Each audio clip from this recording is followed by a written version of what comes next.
Praise lord. దేవుని పరిశుద్ధమైన నామమునకు మహిమ కలుగునుగాక. మన ప్రభు అయిన యేసుక్రీస్తు పరిశుద్ధ నామంలో ఈ ఉదయకాలం దేవుని వాక్యమును వినిచిన మీకు అందరికీ కూడా నా హృదయపూర్వకమైన వందనములు తెలియజేస్తున్నాను.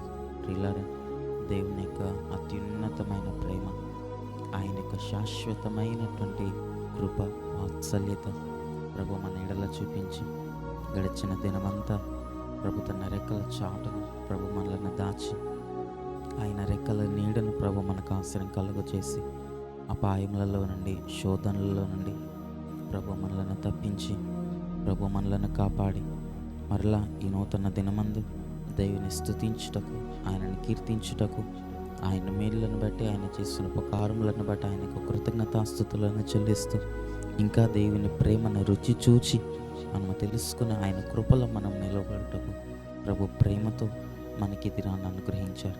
కాబట్టి దేవుడు మనకిచ్చిన నూతనమైన దినము కొరకై, ఆయన మనకిచ్చిన కృప కొరకై, ఆయన మన పట్ల చూపిన తన వాత్సల్యము, ఆయన ప్రేమ, ఆయన కనికరమను బట్టి ఒకసారి చేతులైతే దేవునికి స్తోత్రాలు చెల్లిద్దాం. స్తోత్రం, స్తోత్రం, స్తోత్రం, స్తోత్రం, స్తోత్రం, స్తోత్రం, స్తోత్రం. ఈ దినమంతా దేవునికి ఇష్టలముగాను, ఆయనకు కృతజ్ఞలముగాను మనం జీవించుటకు ప్రభు మనకి సహాయం చేయనట్లుగా దేవునికి స్తోత్రాలు చెల్లిద్దాం. స్తోత్రం, స్తోత్రం, స్తోత్రం, స్తోత్రం, స్తోత్రం, స్తోత్రం. ఆమేన్. మంచిది, కొద్ది నిమిషాలు దేవుని యొక్క వాక్యముని ఉదయకాలం మనం ధ్యానించుకుందాం. చూడండి, బైబిల్ గ్రంథంలో నుండి ఈ ఉదయకాలమైన వాక్యమును మనం ధ్యానించుకున్నట్టు కొరకు కీర్తనల గ్రంథము 107వ అధ్యాయము 20వ వచనాన్ని బైబిల్ గ్రంథంలో మనం చదువుకున్నప్పుడు అక్కడ ఈ విధముగా వ్రాయబడుతున్నది. ఏమని వ్రాయబడుతున్నది అనగా, ఆయన అనగా దేవుడు యెహోవా ఆయన తన వాక్కును పంపి వారిని బాగు చేసెను, వారు పడిన గుంటల్లో నుండి వారిని విడిపించెను అని బైబిల్ గ్రంథంలో మనం చదువుతున్నాం. దైవనామానికి మహిమ కలుగునగాక. హల్లెలూయా. ప్రియులారా, ఇక్కడ భక్తుడు మాట్లాడుతున్నటువంటి ఆ మాటలను మనం గమనించినప్పుడు ఇశ్రాయేలీయులను గురించి మనం అక్కడ చదువుతున్నాము. ఇశ్రాయేలీయులు వారు అరణ్యములో ఉన్నప్పుడు వారికి ఎంతో అనారోగ్యం కలిగి ఉండవచ్చు, కొంత ఇబ్బంది వారికి కలిగి ఉండవచ్చు.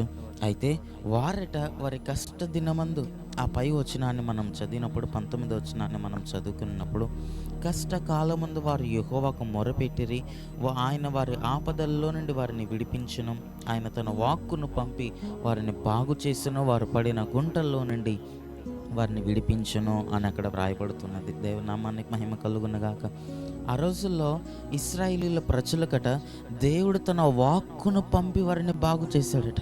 వారి శ్రమల్లో నుండి, వారి కష్టకాలంలో నుండి, వారి ఇబ్బందుల్లో నుండి, వారి వ్యాధుల్లో నుండి, వారి అపాయములలో నుండి, ఆపదల్లో నుండి దేవుడు తన వాక్కును పంపి వారిని బాగు చేశాడట. దేవుడు తన వాక్కును పంపి వారి పడిన గుంటల్లో నుండి, వారి యొక్క ఇబ్బందులు, అపాయములు, శోధనల్లో నుండి దేవుడు వారిని విడిపించాడు అని బైబిల్ గ్రంథం మనకు సాక్ష్యం ఇస్తుంది. దేవుని నామానికి మహిమ కలుగునగాక.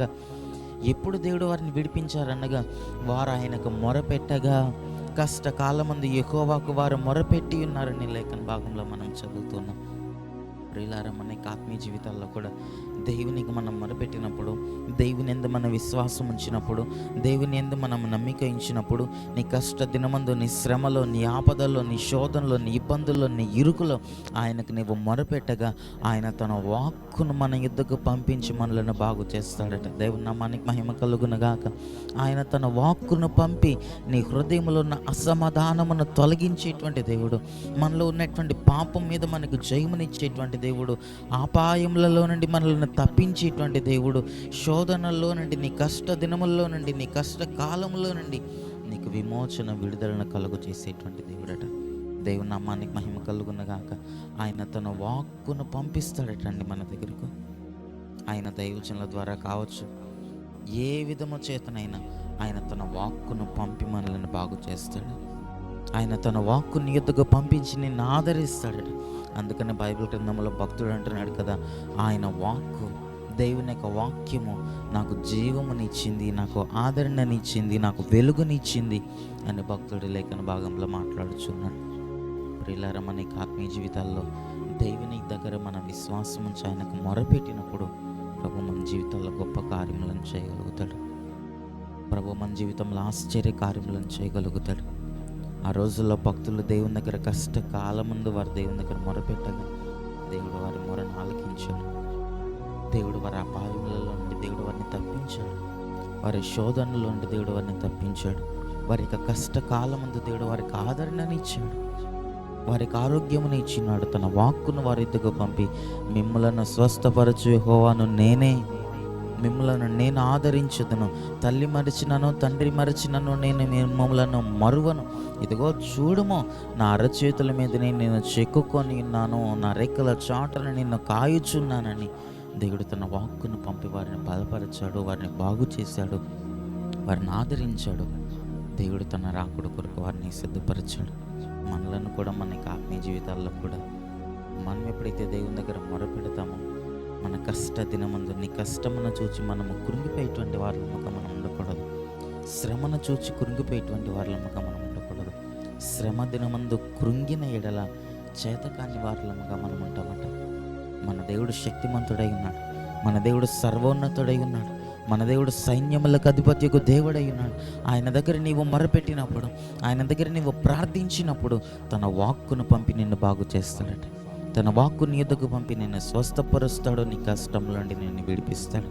కనుక మనకి ఆత్మీయ జీవితాల్లో శోధనలను, శ్రమలను, ఇబ్బందులను, ఇరుకులను చూచి అధైర్యపడక సర్వకృపానిధియగు దేవుని యందు మన విశ్వాసం ఉంచి, ఆయన యందు మనం నమ్మిక ఉంచి దేవుని దగ్గర నువ్వు ప్రార్థించినప్పుడు నీ ఎడల గొప్ప కార్యములను, ఆశ్చర్య కార్యములను చేసి మనలను బాగు చేసి మనలను తన నిత్య రాకుడు కొరకు ప్రభు మనల్ని సిద్ధపరుస్తాడు. అట్టి కృప, అట్టి ధన్యత ప్రభు మనకిచ్చి ఆయనే మన కష్టకాలముల నుండి, శ్రమలను, ఇబ్బందులు, ఇరుకులు అన్నిటిలో నుండి ప్రభు మనల్ని విడిపించి, ప్రభు మనల్ని లేవనెత్తి తన నిత్య రాకుడు కొరకు ప్రభు మనల్ని సిద్ధపరచునుగాక. ఆమేన్. కనులను మూసుకుని ప్రార్థన చేసుకుందాం. మహాపరిశుద్ధుడా, దయగలిగిన మా ప్రభువానికి స్తుతులు, స్తోత్రములు చెల్లిస్తున్నాం. ఈ ఉదయకాలం మీరు మమ్మల్ని ప్రేమించి మీరు మాకు అనుగ్రహించిన నీ శ్రేష్టమైనటువంటి మాటల కొరకే నీకు స్తోత్రములు. పరిశుద్ధుడా, ఆనాడున భక్తులు నీ దగ్గర మొరపెట్టినప్పుడు కష్టకాలమందు వారు యెహోవాకు నీకు మొరపెట్టగా మీరు వారిని విడిపించి ఉన్నారని, నీ వాక్కును పంపి వారిని బాగు చేసి ఉన్నారని, వారు పడిన గుంటలో నుండి నీ వారిని లేపి వారిని నిలవబెట్టి ఉన్నావని ప్రభు నీ లేఖన భాగంలో మేము చదువుతున్నాం.